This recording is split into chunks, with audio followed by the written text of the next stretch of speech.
Good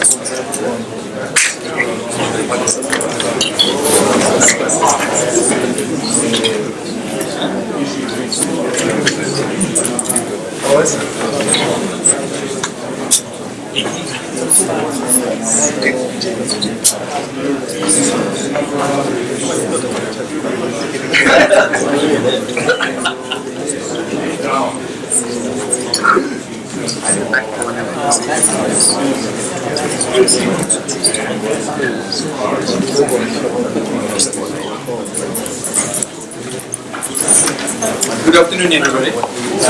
This is the session on the IoT and Wi-Fi, just to be clear, on the regulatory side. The field of IoT seems to be exploding.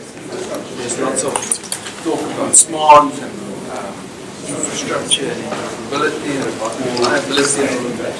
But I would like to quickly introduce the panel to you. To my left, we've got Mr. David Hello. He's the Executive Director at Cisco South Africa, responsible for the public sector. He's got a team of systems engineers and relationship managers.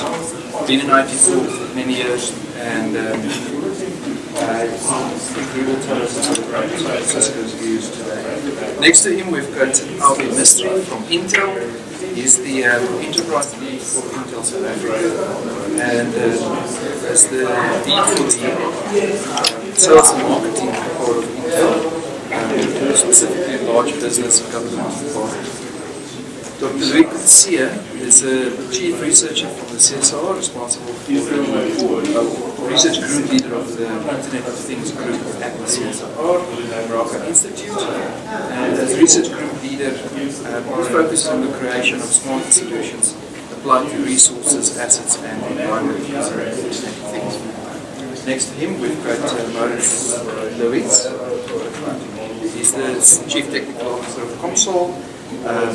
And the role he includes the design, rollout, and ongoing technical excellence of the Comsol network.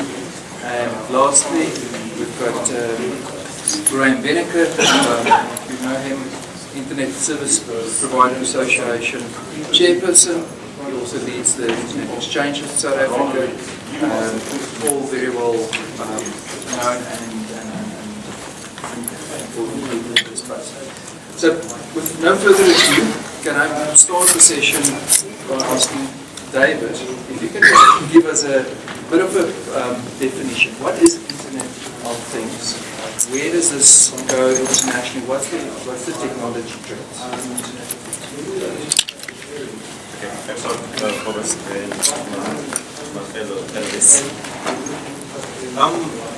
Internet of Things has been a buzzword out of the explosive connectedness. You can't hear. Sorry, not audible, sir. I'll try and project as much as I can. Is it better? Okay. You don't mind me saying hearing you. Okay. So Internet of Things is a buzzword that's come out of the explosive connectedness of devices. In essence, the things in the Internet of Things has primarily been referred to the devices and the smart devices coming into the industry. From a Cisco point of view, which we've now influenced Gartner to adopt as well, we've now added people, we've added process, we've added data, and we now call it Internet of Everything. So those are the two definitions that are now going around. In essence, out of the two definitions, you can then infer that Internet of Things is now a subset of Internet of Everything. Of late, I think Internet of Things is popping up as M2M as well, or being referred to as machine-to-machine connection. But you do find that in that machine-to-machine, it's becoming a lot of one-to-one rather than in a community within the Internet. So when you do Internet of Everything, you bring that into a community of some sort, which then pops up the new Internet of the future. I hope I've addressed and answered the question. Yes, David, thank you. I think that's a good start. let's build a bit on that. Alvin, maybe you can tell us where are the controversial issues in the global trends of Internet of Things? What he's now said there's Internet of Things and Internet of Everything being the bigger thing. Do you agree? So, I agree that there is a bit too much of variation at the moment from a devices perspective and an edge perspective, because ultimately what we're talking about is pushing the boundaries of what connectivity is. We have devices that have traditionally been connecting to back-end systems for largely analytics and insights, and we're pushing those boundaries with edge devices. Primarily when you look at edge devices, it's been a lot of disparate systems living in islands. And where the Internet of Everything becomes real is when you start aggregating and connecting all of those disparate islands of information to become integrated. And Intel's focus is really on how we can have this end-to-end kind of solution that aggregates information together. Thank you. That's fine. Louis, from your perspective, where do you see some of the South African capabilities? Where do South Africa stand in the space of Internet of Things? So what I will have to do is I'll have to stand even closer. My voice isn't carrying on well, it's like scratching. So South Africa is an interesting case in terms of IoT. And I think there's two components to it. The one component is what is happening on the research front. What are the academics doing? How are they viewing this type of thing? And then the other side is, well, how do you look at it from a business side? And in the business side, again, there's two aspects. There's the multinational aspect and how they bring in solutions. And then there's the South African aspect where we say, okay, how do we use local industry? Now, from the academic side, I know there's some research taking place. UCT, very active on it. Free State University, very active in it. And then CSR, very active. And the role that we play is mostly linked to the European context. Framework 7 programs, trying to be part of Horizon 2020. And that activity there is to establish a base of capabilities, competences, environments where you can actually do experiments and understand what's happening with the communication side of it and so on. So that's growing. On the multinational side, I think there's a lot of interest. Cisco, Intel, I know Microsoft, IBM, these guys see a very big opportunity. And they've got established stacks. And those stacks you can apply in South Africa and you can get your business going. The challenge there is how do you get those stacks talking to one another. So yes, there's a lot of activity in it. SAP also very, very much involved in Cape Town. But yeah, it's other things. And then the big gap is local industry. I actually don't know of many local industries that's creating business, that's using these type of technologies. So from the South African aspect, I think the gap is how do we create that local stuff? The academics, they're asking the difficult questions, the crazy experiments. The multinationals, they're coming in and they're contributing. But how do we get that gap? So Kobus, I hope that addresses the question. I want to explore a bit more, but thanks, Louis. I think as a South African player, most company in the space, you said maybe not so many, but I think that what we would like to explore more today is the overlap of IoT and Wi-Fi. Do you have any views on where is that in South Africa? We saw earlier today numbers of Wi-Fi hotspots and challenges of how much Wi-Fi is used. But how does that interrelate with? I think the attention was panel to how ubiquitous Wi-Fi affects IoT. I think that's what I wanted to discuss about this. About a few years ago, we did a presentation at Internetics. I was working there, and it was around multiple triple play. The other one was around home automation. This was right in the beginning of it, and everything was clunky, everything wasn't really quite working. It's quite nice to actually now, probably about 6-7 years later, be at a point where what we did back then is now coming into fruition. So very talking towards that 3 tiers that Brian referred to earlier. So within Comsol, we very much try and focus on more around tier 2 in terms of how do we take technologies and bring it into mainstream before it becomes available to everyone. The big issue, I think, within SA is no one really understands what IoT really means. The first thing when someone says IoT, I'm thinking about the fridge can order, fill up the water or order the appears it's finished. The reality is that it's a much wider concept than that. Anything that's connected to power, that's quite simple. Wi-Fi is a de facto way of connecting to it. But what we miss is there's a huge set of devices out there requiring battery life, and that's where Wi-Fi is not such a strong place. We've been investigating what other mechanisms are there to deliver connectivity for IoT devices. Understanding of the fact that I think research has shown only 10% of IoT will actually have on cellular. So we need other mechanisms for making these IoT devices. Wi-Fi for connected or powered is a simple choice.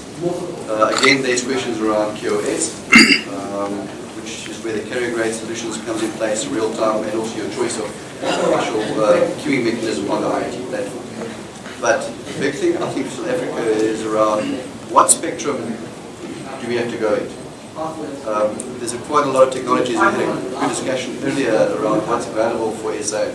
Because IoT for us as a Comsol is not what happens inside, but what happens on the bigger outside of that scheme of things. That's where companies like Sigfox, protocols like LoRa, and others, proprietary platforms are starting to operate in, unfortunately, more than 900 MHz space, which in SA isn't developed yet.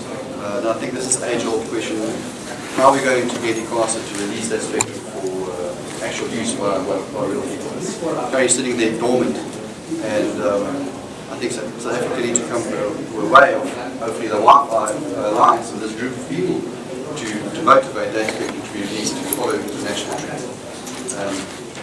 If Sigfox operates their network across the world, and they do a way of mechanism of operating in the 400 MHz space, but really in terms of the broader spectrum of IoT devices, might not operate because of the low capacity. It's really low bandwidth.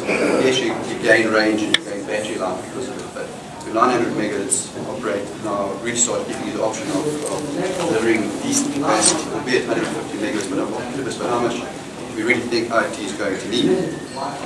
So I think as a group of Wi-Fi alliance, we need to understand that yes, Wi-Fi is definitely going to be a major factor in that space, but we need to together push to actually release some additional spectrum for all of us to start using proper IoT. Thanks. Graham, from your perspective as representative of the net service provider, how far are we with Wi-Fi, and what would be the impact of IoT that we will see on the ISPs? So I think in terms of how far we are, I think that in South Africa it's interesting to look at where demand has come from in terms of IoTs. Obviously demand is always driven by some factor external to the situation, and in South Africa the external factor that seems to be driving IoT is the problems that we have with Eskom. The direct correlation between smart grids and smart devices and how they can improve the control over power in our environment has been directly influenced by the challenges that we've had on the electricity front. So it's interesting to note that certainly in terms of the mass adoption by consumers, the mass adoption of end users of what is essentially an IoT style device is currently coming from the energy management sector. In terms of the challenges that we're seeing as ISPs, I think that the first challenge we've got to deal with is that of security. Where we are at the moment, many of the challenges that we have on the internet in terms of security are now less about hackers using delicate precision tools and more about gathering together large teams of compromised devices and attacking third-party inmates. We've got denial of service attacks. We've got brute force attacks. Both of these depend on gaining control of thousands or millions of devices in the field.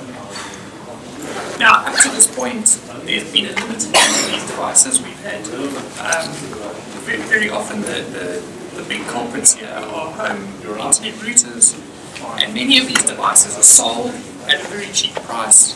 There's no investment in security and software updates for these devices, and many of the big security incidents that have appeared on the internet over the last few years have been these large fleets of consumer-grade, low, poorly maintained end-user devices that have then been compromised and taken on board as essentially robots to attack third-party networks. And the Internet of Things will be with low-powered consumer devices, potentially with poor software updates and poor security maintenance, makes them vulnerable to these kinds of attack vectors.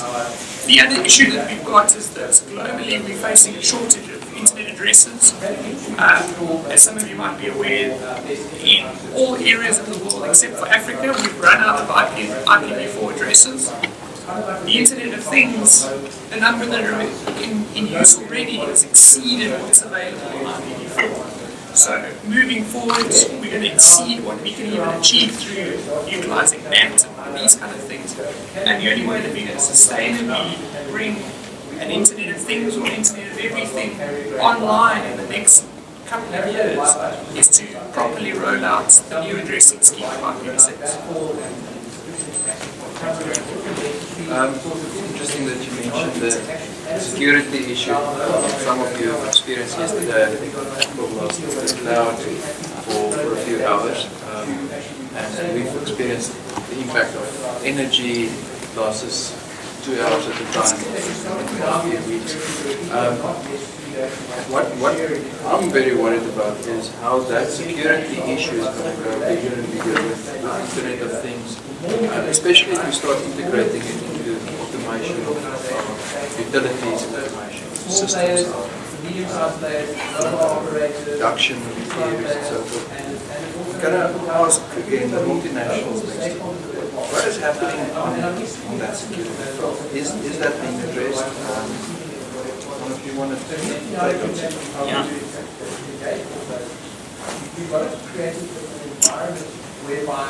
So from an Intel perspective, we've identified the potential of security vulnerabilities and what the impact of this could be to the success or failure of the Internet of Things.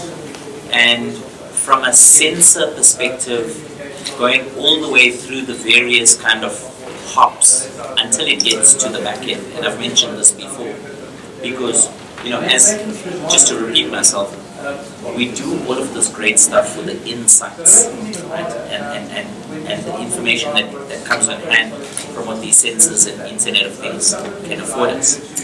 But having secure connectivity, having secure devices is of paramount importance, as we've heard.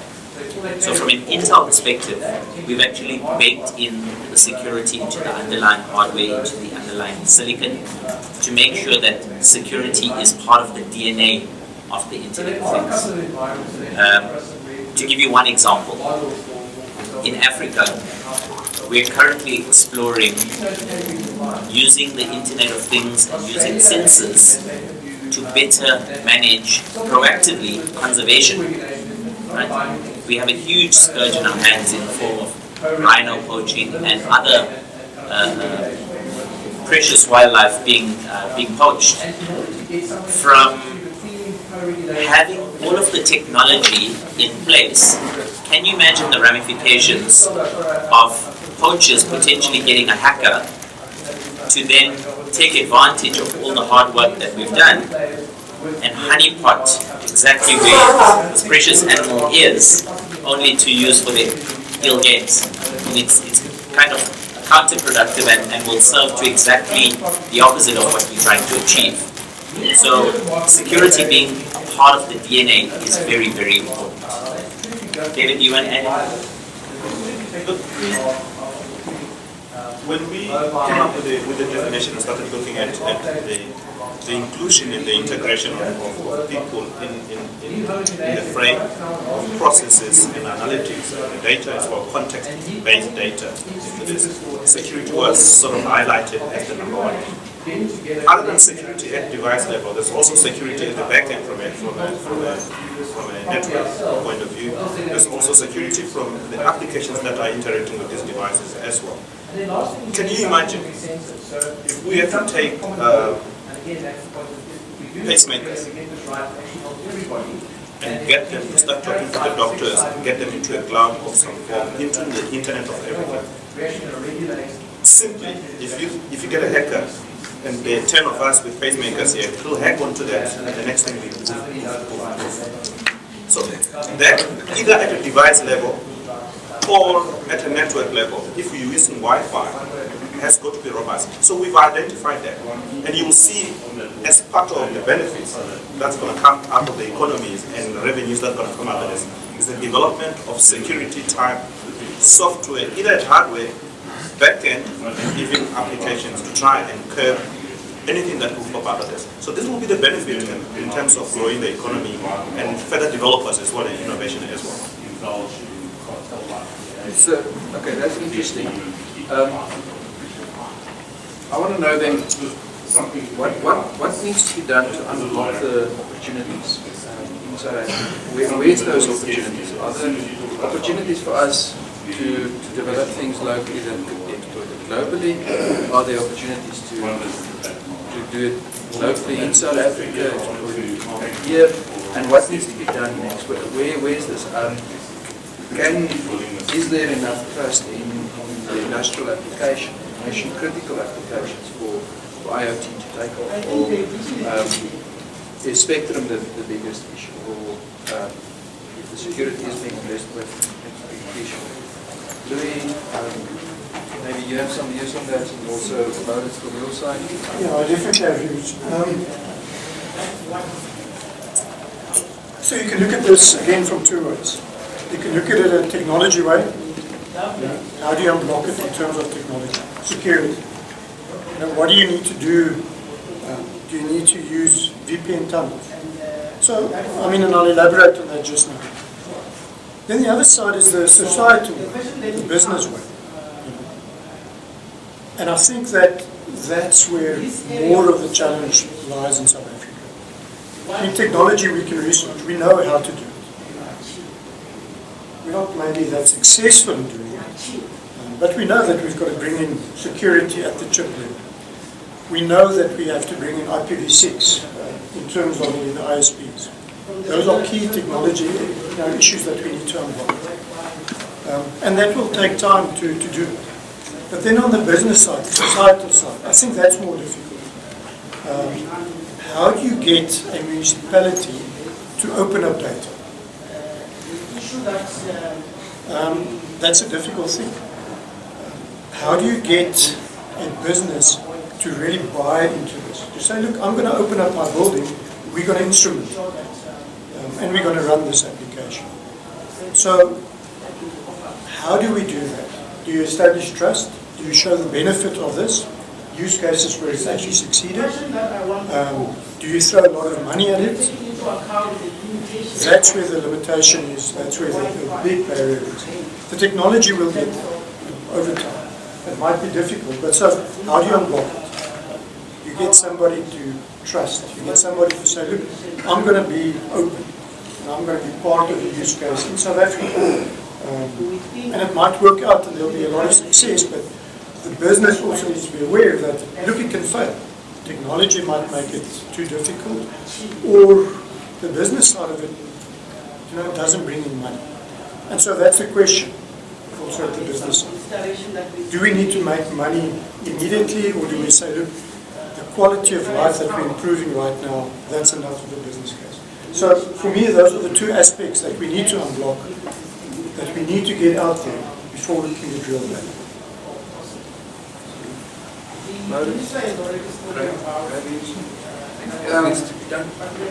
Yeah. South Africans have a way of adopting technology in their own special way. but it has to be it has to be mainstream first before they actually see value in different areas. So IoT now being a hot topic that everyone's talking about, traditionally things take a while before it actually starts becoming commercially available, mainstream. But one thing we can do is start making ready that once that adoption within the South African private or public sector does start becoming real, that we are ready for it. I don't think we are just there yet. The issue is that IoT is such a wide subject that anything can fall within that realm. How do you say, which area do you start focusing on first? And that's what we as the Ubiquitous always do well, is find creative ways of using certain things, whether that being analog or a digital way of doing things. We do have a very interesting way of getting things done. I think it's just a matter of time before that adoption will become much more than carrying and ready can envisage. But as long as we're ready in terms of carriers and vendors and operators and builders to ensure that we can support what creative people will come up with, that I think is the main issue. I think also going back to the initial theme of this panel about ubiquitous Wi-Fi. So what we're seeing at the moment in terms of uptake of Internet of Things is that it's appearing in islands where you've got ubiquitous Wi-Fi. People are making use of these technologies in businesses that have embraced Wi-Fi as a standard available technology within their entire environments. It's the most convenient way for them to build simple sensor networks for low priority things. Businesses are not embracing these technologies for critical parts of their businesses, but for building management and for looking at temperatures of their air content, those sort of things. They are embracing it. But as soon as we're then outside of the coverage of the Wi-Fi network, suddenly these things become infeasible and people are not looking at these technologies because it's simply too expensive to deploy IoT devices with 3G modems and with that kind of technology. So I think once we get closer to this ubiquitous Wi-Fi thing, and certainly in public spaces like offices and shopping malls and those kinds of facilities, I think we'll see a much easier adoption of the IoT devices. Great.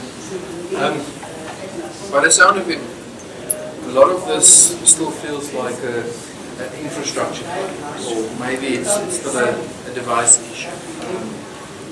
There's some people that says it's a lot more philosophical. It's going to change our view of the world.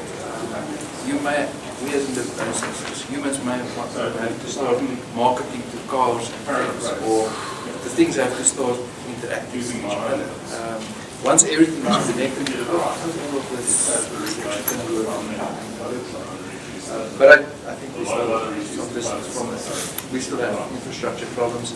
Like the Minister said this morning, there's vast areas that still have no access to things connected. We still have some people. Can I invite some questions from the floor? Anyone have questions? Yes, sir. My question is, are we managing the Internet of Things type of devices, or are we managing Internet of Things type of services? And where is it happening? Is it happening on the network management layer, or service management layer, or on an application management layer? Did you get the question? So the question, the question is, are we managing the Internet of Things like type of devices, or is Internet of Things type of services? And where is this management happening? Is it at the network management layer, or a service management layer, or application management layer? Where is it happening? Are we concerned about application management layer, or service management layer, or network management layer? And what is it that are we managing? Is it a device of the Internet of Things, or is it a service that comes with Internet of Things? Yeah, if I take a kind of first stab at it. So earlier, we spoke about infrastructure, we spoke about services, we spoke about applications. To directly answer your question, I think it's all of it. And the reason that I say that it's all of it is You need the devices to aggregate the information together with connectivity. API management, where application programmable interfaces become really, really important to then pull that knitting together from an app perspective. Earlier I spoke about islands of information or pools of information that don't really speak to each other. So having that integration become as seamless as possible is very, very important. And then overarching all of that, why are you doing it in the first place? What are you trying to get out of it? And that app kind of becomes the dashboard. It's my view on it. Guys, what do you think? To complement to what he just said, it's at all levels. In certain cases, you're going to get the so-called dumb devices. In certain cases, you're going to get smart devices. Where you've got smart devices, you will need to manage the devices. When you take it further and taking the advantage of IoT coming, exploding, you're going to get things like connected transport, connected factories, smart cities. Those are now services emanating out of Internet of Things. You now all of a sudden pushed to manage the service as compared to the device. So you're going across the spectrum if you look at it. Something funny is the adoption of Internet of Things. And as much as we're saying we have not adopted, there are things that are happening within the industry and we're not aware that we've adopted Internet of Things in one way. An example or a showcase. The tracker guys, the vehicle tracking devices that are sitting in our car. It started with just sending a GPS coordinates, right? Where the car is, and they can probe and they'll tell you, your car has been stolen, it's now at such and such a place.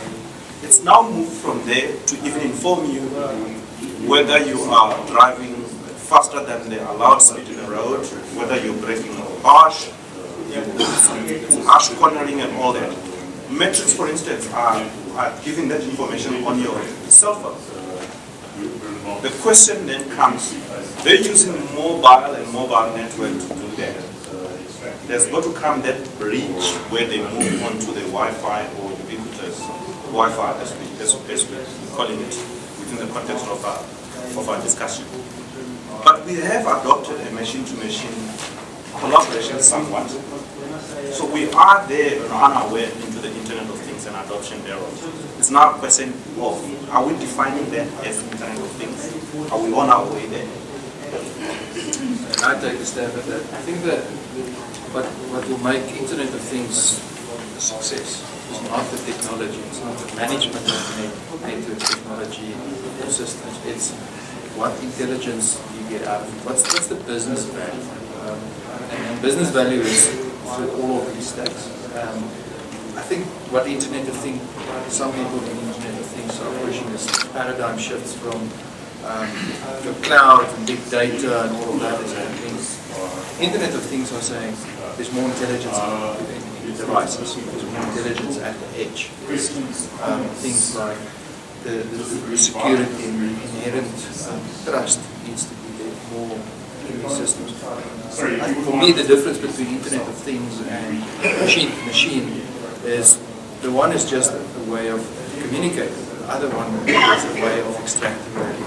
The Internet of Things has to go all the way to actually those applications and services that runs the system, gives you value from a business point of view. There's another question. So, yes, I just wanted to find out whether, in terms of the Internet of Things, whether you will be using mesh networking or ad hoc peer-to-peer, and also because there are more machines than there are human beings on Earth. I would believe that is true. The kind of bandwidth that will be necessary.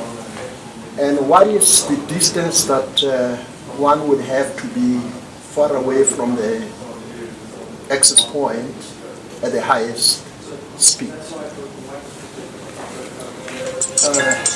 Also the question of quality of service is an issue to me. And of course you've mentioned security and IP. Version 6, the whole question of multi-hopping where you could actually consider our cell phones as helping to hop one person from one place to the other, sort of mini base stations using cell phones. And I think that has been considered in research. And I think, as I said, the question would be mesh network, ad hoc, speed and distance, and what speed and how far would you be away from the access point. And also the bandwidth to cover. I think one could argue that the number of machines that are on Earth are several factors more than human beings. And that in itself would it necessarily be quality of service control as well as a huge bandwidth. Thank you. The forecast I've seen varies between 16 billion, 20 billion devices by 2020, 4 or 5 years away. Trillions of devices by a few years later. So, yes, the number of devices will be massive. The question you're asking is a question about communications infrastructure and how they play. How does that relate to IoT? Anyone of you want to take it? Can I take it?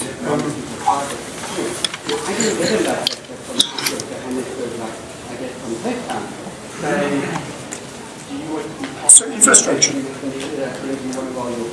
can build it. I think it's a question of money and then maintenance. I think in the international context it's a bit easier to build bigger networks, faster networks, with better access points. In South Africa it's not that easy. If you go out to the rural networks, an operator won't necessarily go out there. Or it might roll out there, but it won't be an LTE network as a mobile. And that then filters down to what you want to do in terms of your data acquisition. So technologies like mesh networks, extremely important. It also goes down to your device level, where you have stuff like 6 low power. It's over, IP over low power personal networks. And that runs on a specific little network, low power radio. And those things are add-on. There's discovery, there's little mesh networks that are created. So you have in every layer different options, different choices in how you can connect. But this is where the kicker comes in. So many devices. Can you connect all those devices? Quality of service. The forecast of it will actually overrun the networks. So get all these data elements, all these devices starting to flow. And that brings us to a different question. Do we actually need all the data all the time from all the devices? And that's a big, big research question. And it's domain specific. How often do I sense the temperature in this room? I probably need to sense it before there's people in here. And then I need to sense it when there's a lot of people in here, because then the temperature might change, then I need to change the air conditioning. But how do I know that I need to sense at this point and at that point? And that's the challenge. All the devices, yes, it can flood the network. You have different choices. But in the end is, how do I choose what data at what time and how often? And that that's a business case. That's a domain that you apply to.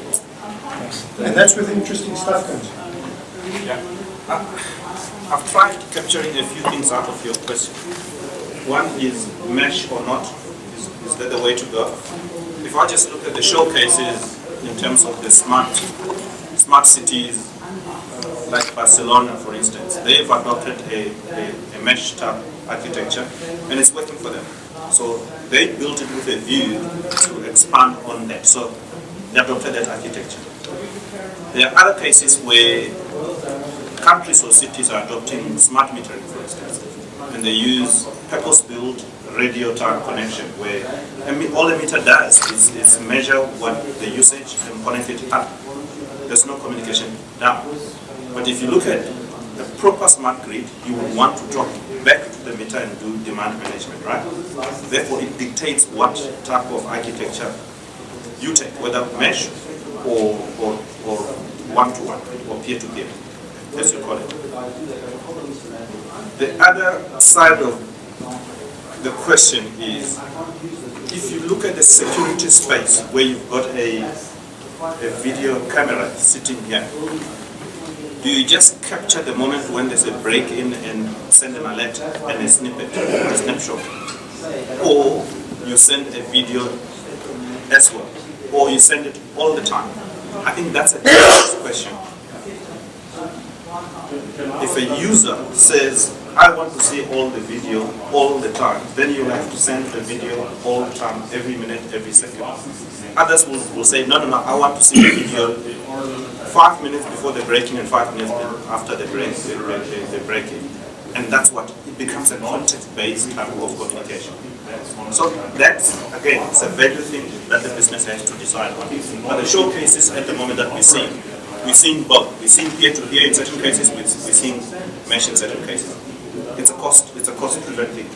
Thanks, David. And I think the trend also would be that at some point the machines will start thinking more for themselves. So, for example, of the video, there's enough intelligence there that based on that interpretation of the video, matching it with whatever facial recognition on the net, deciding this is a real threat, acting on it and closing some gates, opening some gates, contacting the nearest response robot, which is there. That is, I think, the Internet of Things. It's not about just some human collecting the video and deciding it's an issue. It's actually getting automated and having the right data at the right time. Question there? This one is kind of specifically for the multinationals. Regarding IoT, one of the things, let me actually go back a bit. Every company is kind of good at different things. We all do our things in our own ways. One of the problems this presents for IoT is that the real value of IoT comes in when kind of everything can talk to everything else. If everything is still isolated in its own space, then it's pretty much no different to the machine-to-machine implementations we've been in factories for the last 40 years or so. So the question I have then is, looking at kind of the big corporates and the way you like to do things, are you guys working on any open standards by which you'll be able to communicate with each other? Because if not, the issue becomes that everyone is effectively building a Tower of Babel, and sooner or later we will wake up and realize we can't talk to each other, and this is going to be a real problem. Yeah. Great question, Nico. So, from an Intel perspective, our view on this is, if we live in a world where everything from an Internet of Things perspective is an Intel-only world, we failed. Right? We want sensors connecting to the cloud, connecting to database systems, etc., to get the insights and the analytics that we spoke about earlier from any and every kind of disparate source, whether it's at the infrastructure level. And the way that we've done that, and it kind of addresses the previous gentleman's question, tied in with what Louis was talking about, which is, how much of information do you want going back? How do you want it going back? And, do you really want to send everything back over a potentially poor quality network? What Intel have done is we've looked at edge devices called a gateway, and that gateway can then aggregate information or discard information or only send what's relevant through to the back-end systems to become meaningful. But Nico, to answer your question directly, as open as is possible and to allow as much interconnectivity as possible from an Intel perspective, that's our vision. I mean, there's been a fairly quick adoption of standardized protocols in the IoT space compared to what I would think. Or it took so long it took for HTTP to become a standard. It took quite a while for that to be adopted by all over the place. There's been a quick adoption of IoT between all the manufacturers in terms of which protocol standards to use for transfer of information. And that leads towards what we said earlier. It really depends on what the sensor is doing. It depends on how important information that sensor is to choose which protocol you want to run. So I think the biggest choice there is currently is which protocol you use. If you look at RTI, we're pretty much a leader in the space in terms of a lot of industrial Internet of Things. They've been pushing quite strong for that adoption in terms of choosing the right protocol for what you want to do and push up. I think that has made things a lot simpler to moving forward than what it might have been if the infancy of the internet itself. What we're also seeing is within the big players, it's a lot easier to collaborate amongst each other in adopting a standard, right? But we also see in countries like Canada, we've seen something coming up in Hamburg as well, where they're building innovation centers to encourage ecosystem partners. So you'll find people that are building lights for Internet of Things, for instance, and they focus on that. But when they open up, they collaborate with people that are controlling either the network or the back end or the analytics, and they adopt it. So we're hoping that in South Africa as well, those innovation centers will start popping up to develop ecosystem partners. One thing I left out was the multi-hopping in the previous question. What we're seeing is service providers are adopting what we call SP Wi-Fi, which allows you to go from the local service provider GSM network into the Wi-Fi and vice versa. Can I just very quickly also respond on this? So standards is quite a difficult issue. And there's the American way, there's the European way. And the American way is basically first of all, the multinationals get together, Facebook drives it, social media, social login as an example, and there's adoption first of all. The European way is it's build a standard. We've got a committee, we've got another committee, ETSI, you name it, and we try and get a standard. And who's going to win in the end? We don't know. Which standard is the best? We don't know. So maybe it's the uptake. Multinationals will get enough of these guys together, they can drive the business. On the European side, there has been successes where they just develop these standards and they develop it into it. For this space, we have to see. I think just coming back to these discussions about standards and the rest of it, I think it's important to remember that IoT is not a new technology, it's not a new standards. It's an incremental development on miniaturization. I mean, devices have been getting smaller for the last 25 years, 30 years that we've had computers, and they've been gradually getting smaller. The standards that we've been using have gradually developed. The ways that the internet has become ubiquitous has gradually developed. And IoT is just coming together of all of those different things at the right place at the right time. And so we're not really developing spectacularly new standards. We're still basing it on the same Wi-Fi standards, the same internet standards, the same communication protocols that have been used between internet devices for 10 or 15 years are all the foundation of IoT. It's just the way that we bring them together in a new way to make new benefit out of it. I had a question. So many questions over the time. Everybody's really looked at the technical aspects of this and what about the social ethical side? I mean, my privacy. Yeah, you're measuring everything. You know everything about me. My shoes are white, my toaster, my car, whatever. I can see that working in that. I can see how the service center might know what's wrong with my car before I even know there's something wrong. I can understand that. I can understand that I need my car for service and all those things. But my movements, my everything. Sure, I understand the security, we can prevent the hackers and whatever. But how do I know? How do the guys with the tinfoil hats know that that is not being used? From a marketing perspective, I can understand seeing exactly where I'm moving around so that we can direct marketing. But do I really want them to know that much about me? Let's be honest, I've been on social media already. They know too much about you. You go on Google, you see what you've served on Amazon. Everything is so focused on what you're doing. It's actually very, very scary. What what is the scenario out there? I know this is a very long question, and I know it's a very difficult one for technical to do it.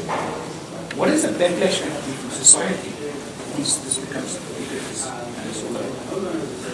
I think there's a regulatory question in that. I'm picking up a regulatory question that I'm not sure who's got there. That's the first one. The second one is, if you look at location-based services, for instance, so far you've got the option to choose or not to choose to get somebody to push stuff onto your phone, right? You can choose that. The third one is the example I gave you on cars, where they monitor what you're doing and how you're braking, how you're driving, and all that. You've got to sign that contract and allow them to do that. That's more on the contractual side, and I don't know from a hacking point of view how we're going to do that. I'll leave that the rest to you. It is an interesting question that you raised there. I think that the concern that I think I have, and it seems to be the same thing that you have, is that we're in an environment where it's almost like the boiling of the frog. Everything's just gradually moving towards a place that none of us would have ever have willingly gone into if we'd seen the end point. Where we are with social media already is completely in a different place to where anybody would have accepted the intrusion into their lives 10 years ago. But because this has been happening gradually, it's something that may well continue to happen and may well go way beyond what we would consider acceptable right now. But because of the slow, gradual pace of it, it's going to take over our lives. It's something that we need to keep an eye on, but I think that the way that marketing and social media people and people who understand the human psyche, the way they push these kinds of things into our human lives is going to mean that the general population of humans adopt these things without actually thinking about the implications.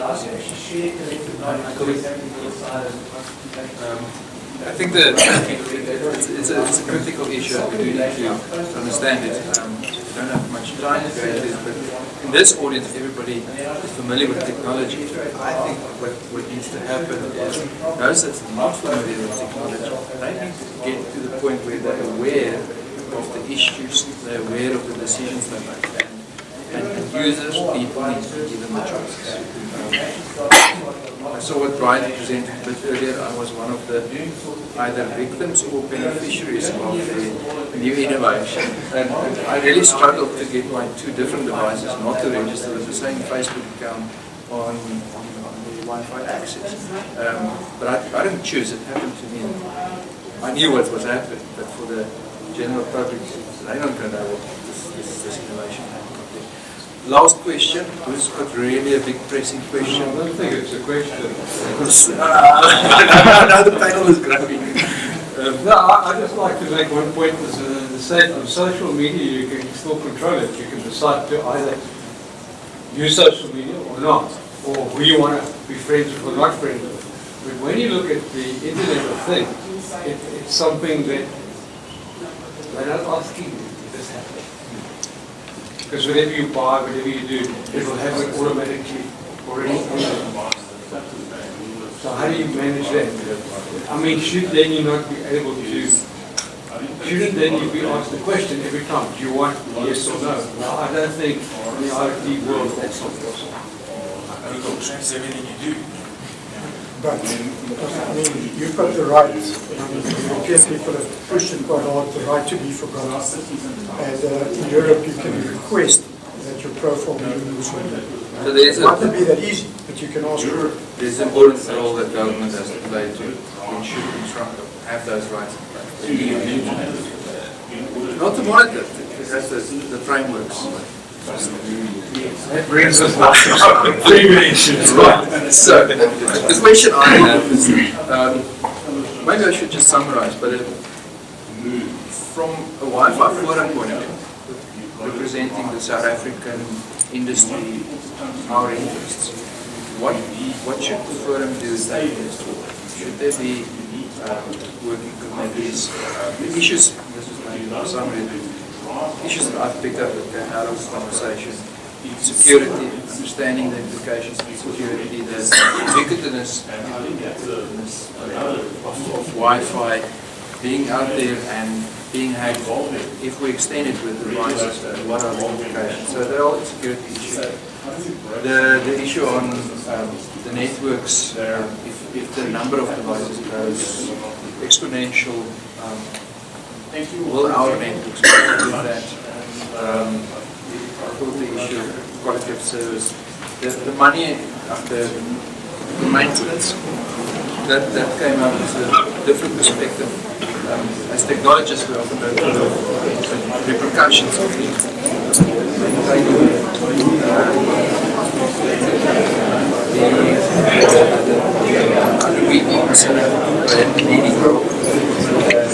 suggestions around innovation centers and the ethics. So those are the points that I think. Yes,